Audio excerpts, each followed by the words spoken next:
Bonsoir à tous, je suis ravie de vous retrouver pour un nouveau numéro de votre magazine économique hebdomadaire, celui qui vous parle d'économie et de l'essentiel de ce qui s'est passé durant la dernière semaine. On va vous parler de secteur industriel et de potentiel en exportation hors hydrocarbures notamment durant ce magazine. Et on commence par une bonne nouvelle, en tout cas une nouvelle qui donne de l'espoir pour l'activité cimenterie qui, on le sait, est une activité est largement excédentaire en termes de production par rapport à ce que demande le marché. Et bien la bonne nouvelle, c'est que les opérations d'exportation continuent pour des cimenteries qui pourtant ont beaucoup diminué leur rythme ou leur cadence de production. C'est le cas de la cimenterie de Silas, située à Biskra. Elle a réalisé une opération d'exportation de 35 000 tonnes de ciment vers le Cameroun, une opération qui s'est déroulée la semaine dernière.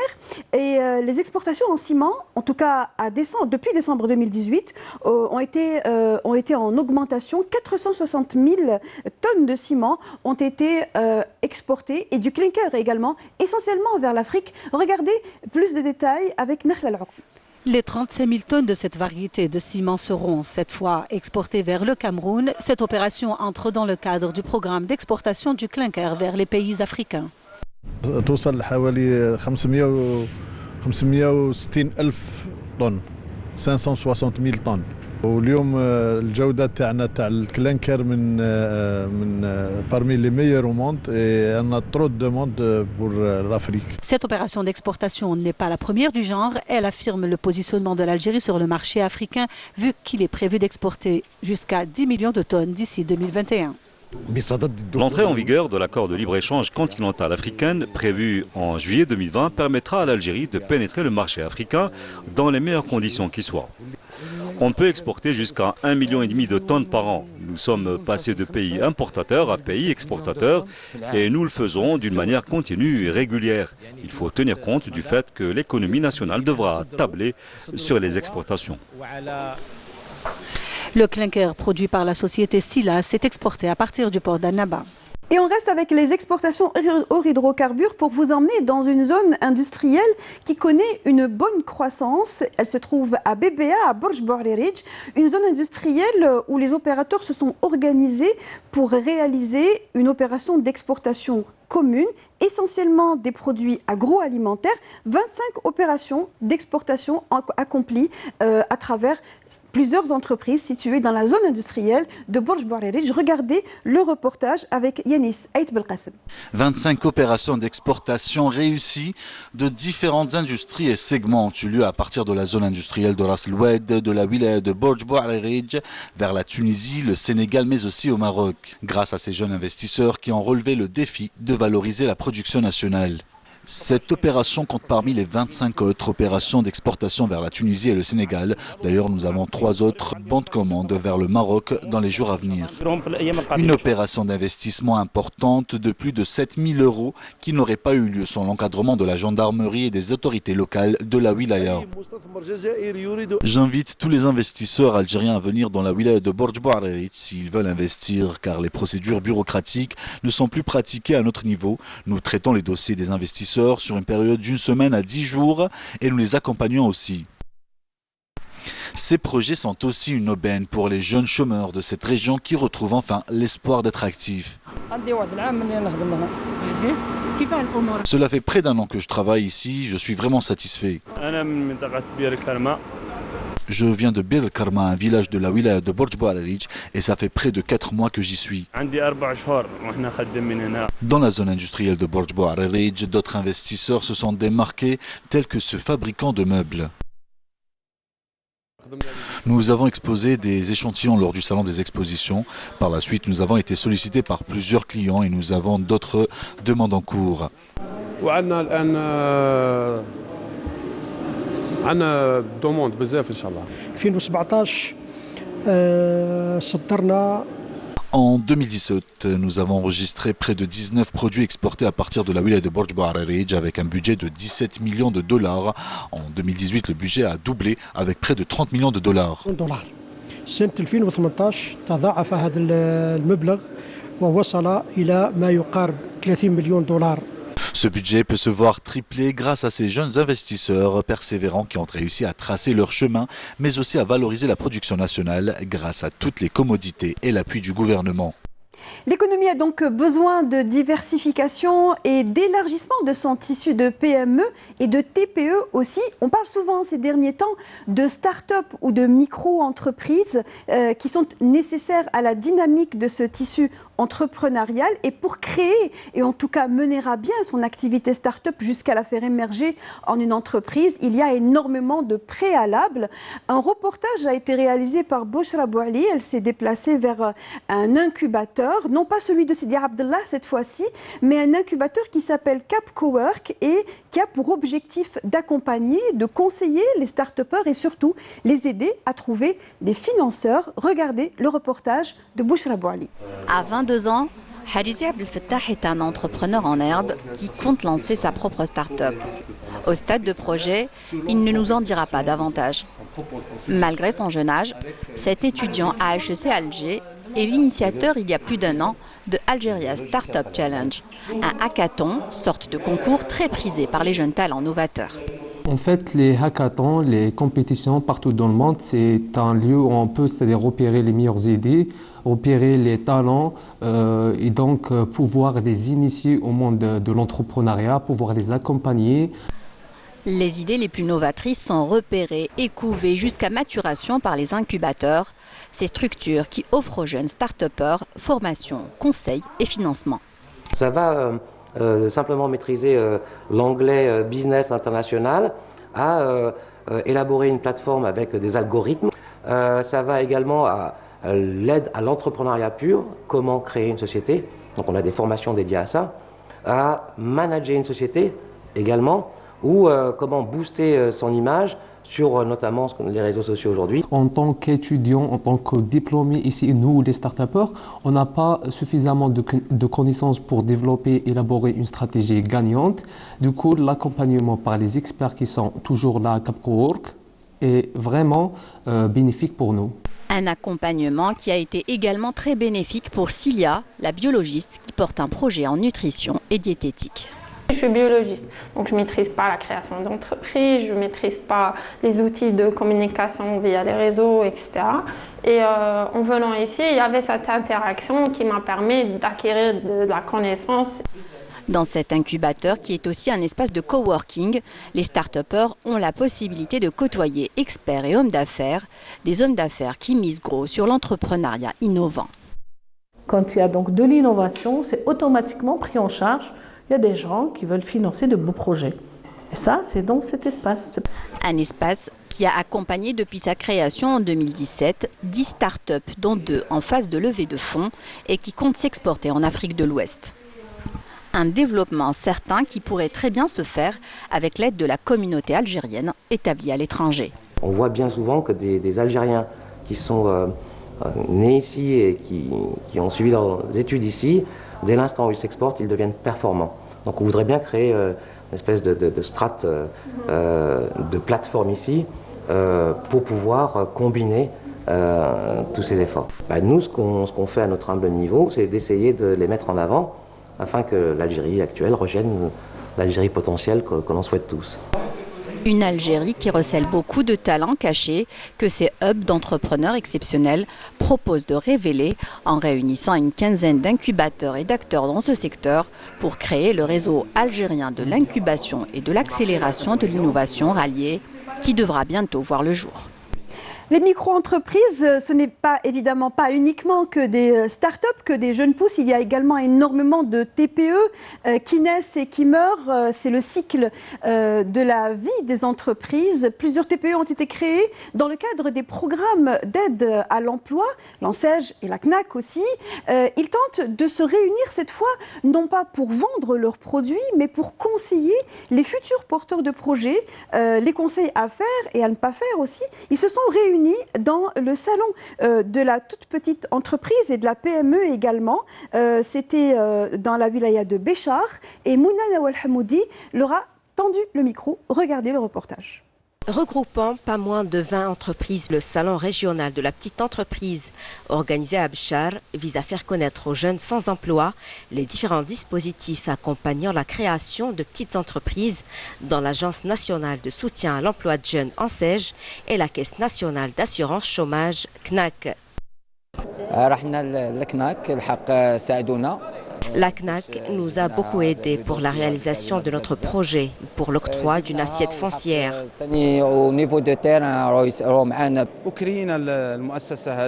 Nous avons créé notre propre entreprise et nous sommes en phase d'exploitation. Aujourd'hui, nous sommes ici pour informer les jeunes porteurs de projets des mécanismes pour la concrétisation de leurs projets. Les fonds de l'ANSEJ et de la CNAC sont ouverts à tous les jeunes. En outre, le dégel de plusieurs projets dans le Sud permettra de booster la création des petites entreprises. Ce salon a été organisé dans le cadre des nouvelles décisions prises par le gouvernement concernant le dégel de plusieurs activités dans les wilayas du Sud. Des facilitations qui visent à encourager l'investissement et à répondre à la demande croissante des postes d'emploi. Le gouvernement a décidé le dégel de toutes les activités au profit des wilayas du Sud. Il est prévu également le dégel des projets d'extension au niveau national. Nous avons créé un espace pour recevoir les jeunes porteurs de projets et mettre à leur disposition des experts pour les accompagner avant et même après la création de leur entreprise. Au total, 768 projets ont été financés par la CNAC ces 4 dernières années dans la wilaya de Béchar. Et on passe à l'agriculture à présent pour vous emmener cette fois à Tigzirt.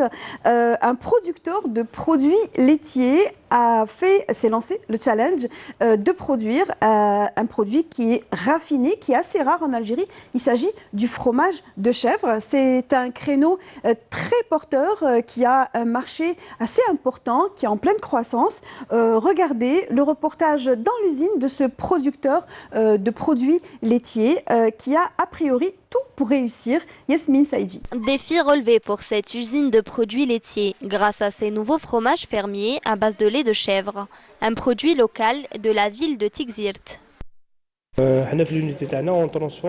On transforme du lait de vache cru 100% naturel. Nous produisons du camembert, du petit lait, du lait fermenté. Nous utilisons principalement du lait de chèvre. Actuellement, nous transformons de 10 à 12 000 litres de lait de vache par jour et de 2 à 3 000 litres de lait de chèvre par semaine. Cela dépend de la disponibilité. Le processus de fabrication passe par plusieurs étapes avant de le mettre dans ces boîtes d'emballage et d'atterrir dans les étals de vos supermarchés. C'est la salle de moulage. Nous remplissons le bac de lait, nous mettons des produits de fermentation et on laisse poser.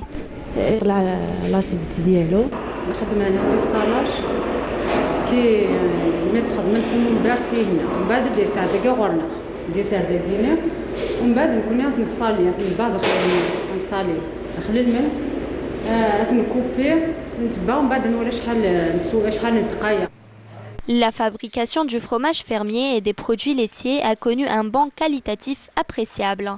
Un marché florissant pour les producteurs agricoles qui permettra de satisfaire et de répondre à la demande des consommateurs. Et on reste avec les activités artisanales, mais en même temps qui ont un potentiel économique. C'est actuellement la période de la cueillette des olives et la pression de l'huile, évidemment. Les villages en montagne sont actuellement le théâtre de cueillette d'olives, souvent faites de manière artisanale, puisque ce sont les familles qui cueillent les olives et qui remettent ça à des huileries qui vont donc presser cette huile. Pourtant, beaucoup d'opérateurs, en tout cas notamment dans le domaine de la pression, souhaiteraient se professionnaliser, souhaiteraient rajouter plus d'organisation pour augmenter leur rendement et leur production. Une wilaya a pour objectif d'augmenter sa production d'huile. Il s'agit de la wilaya de Mila. Et Mila, cette année, table sur une production d'1 100 000 litres d'huile d'olive. On verra si ça va être fait. En tout cas, Nesseline Ben Saïdi nous raconte la période qui est actuelle, celle de la cueillette des olives. Regardez le reportage. À Mechtet el-Rahbet, dans la wilaya de Mila, la récolte des olives est une tradition chez de nombreuses familles. Tous les jeudis, les familles possédant des oliviers sortent pour cueillir traditionnellement l'olive. La cueillette dure entre 30 à 40 jours. Après la fin de la récolte, nous procédons à l'acheminement dans des tracteurs vers les différentes huileries de la région pour en extraire de l'huile d'olive. C'est le propriétaire qui procède au partage de l'huile. Ici, cet exploitant agricole a planté près de 5000 arbres. Depuis 2017, son seul souhait est de voir sa situation régularisée. Depuis 2017, j'attends qu'on régularise ma situation pour que je puisse bénéficier d'un crédit. Chaque année, je formule le même vœu, mais en vain, je demande à Monsieur le Wali de prendre en considération ma demande. Nous avons enregistré cette demande. De nouvelles lois vont être appliquées bientôt. Dans cette huilerie, l'opération d'extraction se fait avec des techniques modernes, ce qui facilite l'opération. Nous arrivons à mettre 5 kentos d'olives dans le malaxeur, qui est l'équivalent d'une récolte d'au moins 6 agriculteurs. Avec une récolte estimée à 130 000 kentos, la wilaya de Mila prévoit une production d'environ 1 100 000 litres d'olives pour cette année. Et on a retenu également pour vous cette actualité importante, un contrat historique entre MEI, la filiale de Sonelgaz, avec l'opérateur général électrique. Un contrat qui va permettre de produire des pièces de rechange avec un taux d'intégration appréciable, des pièces de rechange qui serviront évidemment à la production d'énergie et qui devront également être exportées. Regardez les détails dans la couverture de Yamina Saïdji. Un partenariat gagnant-gagnant entre la filiale MEI du groupe Sonelgaz et General Electric s'est officiellement concrétisé, et ce à travers une commande d'un montant de 7 millions de dollars.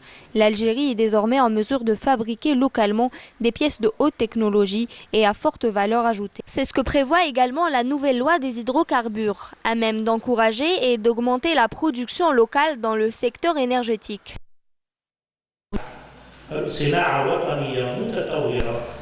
Généraliser et promouvoir la production nationale afin de s'affranchir de la dépendance économique avant de se lancer dans l'exportation dans les pays voisins, notamment le marché africain. Un marché très prometteur.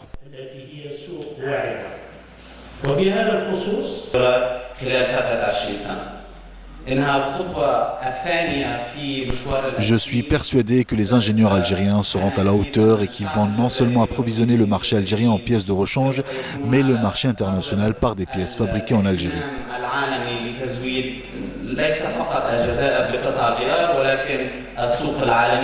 Une usine de fabrication de turbines à gaz, bientôt en activité dans la wilaya de Betna. Dans le cadre de l'activité maintenance, un contrat sur 20 ans qui commence à raison de 7 millions de dinars en 2020 et qui va crescendo, donc augmenter graduellement pour atteindre un turnover de 90 millions de dollars sur une période de 20 ans avec une cible, un objectif cible de 1 milliard de dollars d'exportation pour l'Algérie avec toutes les retombées économiques et sociales, l'apport en devises pour le pays, la diversification de notre économie et accompagner la stratégie donc, des pouvoirs publics en termes d'initiatives industrielles qui contribuent à aller vers l'export. En même temps, sur un autre volet, ces pièces de rechange qui seront fabriquées désormais en Algérie, qui détiennent le label de General Electric à travers une certification, concerneront également leur usage au niveau national, au niveau intérieur, dans le cadre de nos programmes de maintenance de notre filiale SPE, Société de production d'électricité de Sonelgaz, et exporter donc tout le surplus qui sera produit à travers un marché captif et en utilisant donc tous les réseaux de General Electric qui sont présents partout dans le monde et avec leur label que vous connaissez. Une stratégie basée sur le développement de tous les axes permettant de couvrir à long terme les besoins en énergie du pays afin d'assurer la continuité d'un approvisionnement de qualité. Voilà pour cette actualité et on termine avec des chiffres puisque l'Organisme national des statistiques a livré les dernières données concernant la croissance de la production industrielle. Le secteur public national enregistre une croissance de l'ordre de 4,6%. il est en augmentation, évidemment, situant la moyenne aux 9 premiers mois de l'année de 2019 par rapport à la même période de l'année dernière, à hauteur de plus 5% pour le secteur public, bien entendu. Alors, on vous explique quels sont les secteurs publics qui ont tiré vers le haut et tiré vers le bas ce taux qui est 4,6%. Alors, on commence par les mauvaises nouvelles. Les secteurs qui ont le moins bien fonctionné pendant les 9 derniers mois de 2019, c'est d'abord le secteur bois, liège et papier qui pourtant était très prometteur à un certain moment. Il a fait une descente de près de 23%. Les matériaux de construction, céramique et verre, moins 12%. Une évaluation ou une estimation qui était prévisible vu que le secteur du BTP a énormément baissé. Beaucoup d'entreprises ont fermé, beaucoup d'emplois ont été perdus également. Et également les industries chimiques qui a aussi enregistré une baisse de croissance de moins de 12%. Par contre, pour les bonnes nouvelles, vous regardez les secteurs qui ont bien fonctionné durant les 9 derniers mois, c'est les industries sidérurgiques, métalliques, mécaniques et électroniques. Ils font un bond de 21%.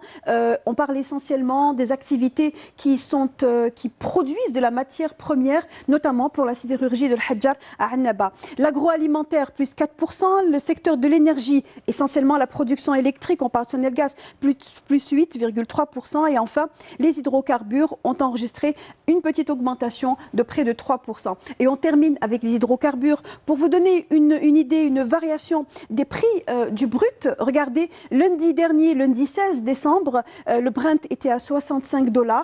Il se renforce puisque les perspectives d'un accord, encore une fois, on en parle depuis plusieurs semaines, d'un accord entre la Chine et les États-Unis est en train de se concrétiser, mais on ne vend pas la peau de l'ours avant de l'avoir acheté. Et puis mercredi, la journée de lundi, le Brent était à $65, il s'est légèrement renforcé. Et puis la fin de semaine au plus fort, c'est-à-dire vendredi, j'y arrive, vendredi 13 décembre, le Brent a terminé à $64,96. C'était le plus fort de la journée. Voilà ce qu'on pouvait vous dire par rapport à l'actualité économique nationale. J'espère que l'information vous a intéressé. Vous pouvez la suivre également sur la page Facebook de Canal Algérie et revoir le replay sur la chaîne YouTube de Canal Algérie. Très bonne soirée à tous et on se retrouve lundi prochain.